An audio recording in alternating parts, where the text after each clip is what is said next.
Good morning.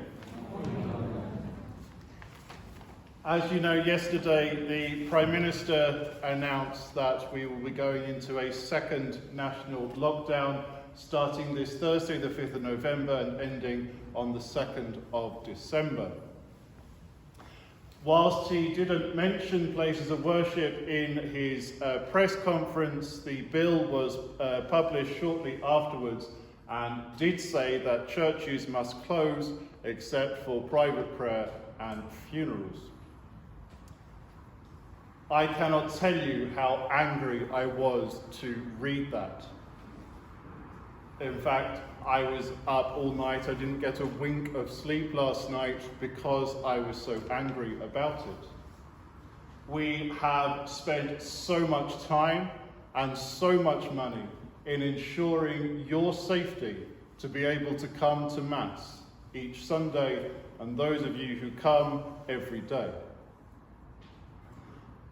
Not least because the government a couple of weeks ago promised the bishops of England and Wales that because churches are so safe, that if there is a second lockdown, they will be allowed to remain open.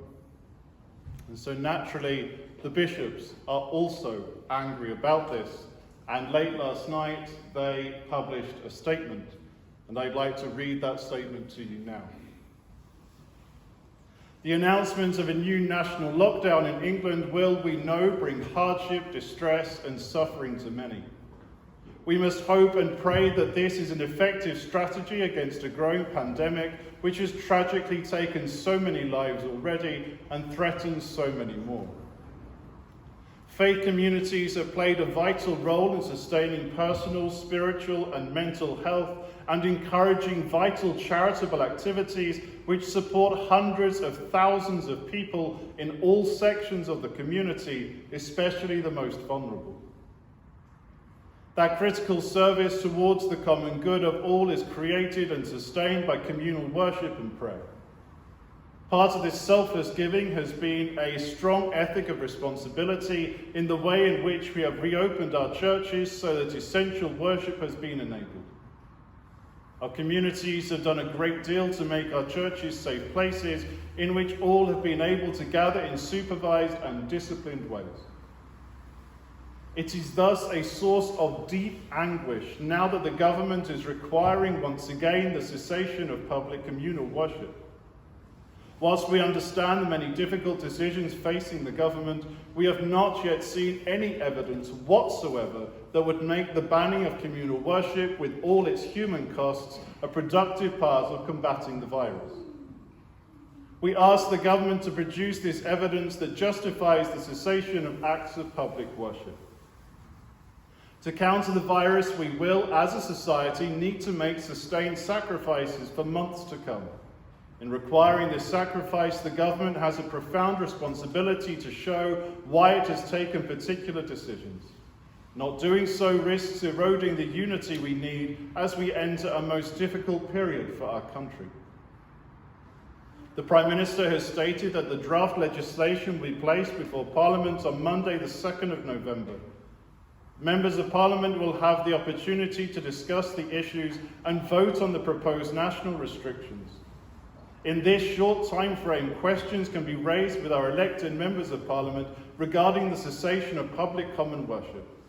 They are in a position to require the government to publish the data that drives the decision to cease public worship under these restrictions. As a result of that statement, I'd like to say two things to you now this morning. The first is to ask that as soon as you get home today, you write to your MP, asking them to join in the debate that will happen in Parliament tomorrow to save churches, to stop churches from being closed again.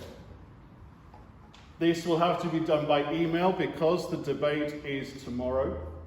If you don't have internet access, then ask family members or friends who do to write on your behalf. The second is to tell you that as your parish priest, I will do everything in my power to defend your right to to religious practice. I will do everything I can to ensure that our churches remain open and that you can continue to come to Mass during this second lockdown. I am prepared, if necessary, to go to prison for this, for you, for your right to come to Mass. Churches should not be closed. There is no need whatsoever to do so. We are keeping you as incredibly safe. And that otherwise you would not be here this morning. So over the next few days, I will fight as hard as I can, and I will let you know the result of that fight over our social media platforms. Again, if you don't have access to the internet or access to those social media platforms, then you can ask family members or friends who do to send us a friend request on Facebook, to follow us on Twitter. If you do have social media and you haven't yet done that yourselves, then please do. And an announcement will be made as soon as possible. Thank you. God bless.